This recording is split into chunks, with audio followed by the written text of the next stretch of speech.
Halo, selamat pagi, sahabat-sahabat Rumah Kasih Api terkasih. Kita boleh kembali berjumpa dengan kasih dan kemurahan Tuhan pagi ini. Pada pagi ini kita akan berbicara khusus kepada orang-orang muda yang mungkin selama ini merasa kesulitan untuk boleh memilih calon pasangan hidup. Dan pada pagi hari ini kita melihat melalui firman Tuhan bahwa Tuhan boleh menunjukkan satu rahasia besar untuk boleh memilih pasangan hidup bagi masing-masing kita. Di dalam 1 Samuel 16 ayat yang ke-7 dikatakan, tetapi berfirman Tuhan kepada Samuel, janganlah pandang parasnya atau perawakannya yang tinggi. Dan bukanlah yang dilihat manusia yang dilihat Allah. Manusia melihat apa yang di depan mata, tetapi Tuhan melihat hati. Pada pagi ini kita akan melihat bahwa Tuhan itu seringkali di dalam memandang calon atau boleh dibilang orang yang layak mendampingi kita untuk kehidupan kita, seringkali mungkin tidak sekeinginan seperti kita. Sebagai seorang manusia yang normal tentunya, kita pastilah memilih yang di dalam bahasa sekarang untuk anak-anak muda katakan asal-asalan. Bukan asal-asalan yang sembarang pilih, tetapi asal-asalan yang dimaksud adalah asal punya mobil, asal penghasilannya besar, asal punya rumah. Itu yang mungkin dimaksud dengan asal-asalan. Di dalam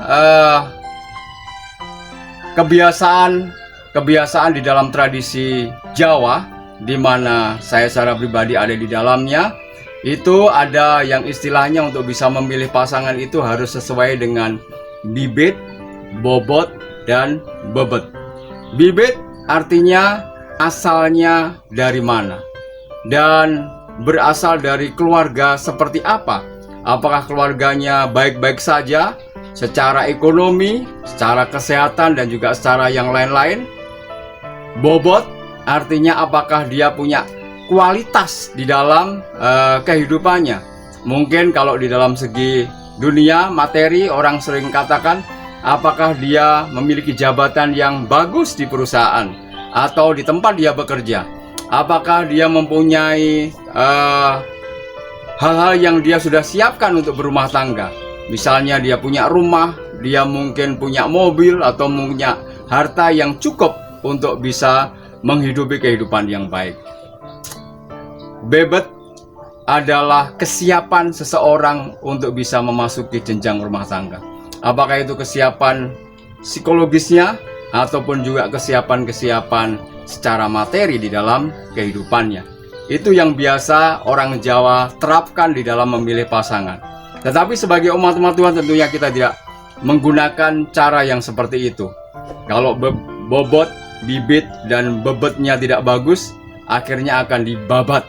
Tetapi bagi umat-umat Tuhan, yang penting untuk kita boleh sampaikan adalah Tuhan tidak melihat parasnya, tidak melihat perawakannya, tetapi yang Tuhan lihat adalah hati.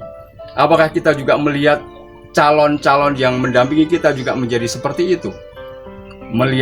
Tidak melihat perawakannya, tidak melihat parasnya, tetapi melihat hatinya. Apakah dia seorang yang takut akan Tuhan? Apakah dia seorang yang giat bekerja untuk pekerjaan Tuhan? Ataukah dia menuruti seluruh firman-firman Tuhan? Itulah yang harusnya menjadi dasar di dalam pilihan-pilihan umat-umat Tuhan. Dan kalau kita melihat banyak sekali orang-orang yang akhirnya salah pilih apabila mengandalkan harta, apakah jabatan, apakah mungkin kepunyaan-kepunyaan yang dia miliki.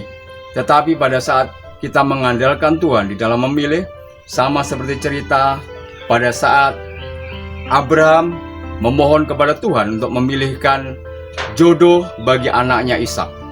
Pada saat itu dia harus berjalan cukup jauh dengan berjuang cukup keras.